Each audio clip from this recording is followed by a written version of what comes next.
bu ñu amoon yoon mën nañu créer ay marché yoo xamante ni da ngay gis ne lu ñu récolté ne fa lañ koy yóbbu nit ñi ñëw fekk fa di ko jënd mais loolu amul ba tey ji amul ñu ngi koy jooy mais amul mais soriwul fii ak poste bi 16 kilomètres la nañu dimbale te yàlla tax bu ñu amoon yoon dootuñu am jafe-jafe yoon dootuñu am jafe-jafe jaay li tax ma ne duñu am jafe-jafe jaay ndax baana yi dañu ñime ndax xam nañ ne fii Sambacouta boo fi ñëwee loo fi jënd di nga ko mën a génnee mais wax dëgg yàlla am nañ problème mu jaay trop da ngay gis nga jënd nga am kaane lu bari mais pour nga jaay ko problème lay doon day mujj di yàqu sa loxo yow gis nga àll bi bu fi nekk ci kaane fi yëpp ay tool la ñëpp ñu ngi bay tey tool yëpp ngi ñor mais am nañu problème mu dagg lu dul marché lu mu am duñu dagg dañuy toog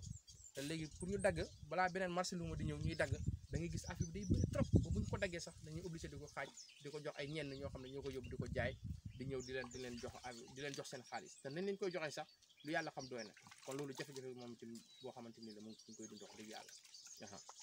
ñi fiy liggéey tamit bëggoon na ñu xam est-ce que ñi suivre formation bi la wala dañ ku ci nekk da ngay demeek sa xam-xam ak li nga jot a xam ci wàllu mbay. ñi fiy nekk yàlla mu ñu dimbale mais suivre ñu benn formation mais yàlla moo leen dimbale ñuy taqale rek di def yenn saay mu baax yenn saay mu bon maanaam du tout le temps day baax nag yenn saay ñu taqale def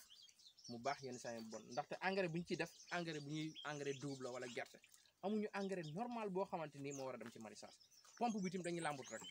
buñ dégg na baax ñu dem jënd te loolu tamit jafe-jafe la mënoon nañu dimbale ci formation bu ñu leen formé woon wala jox leen ay moyens tuuti sax wala ñu formé leen bàyyi leen seen expérience yu bopp ñoom dina mën a demal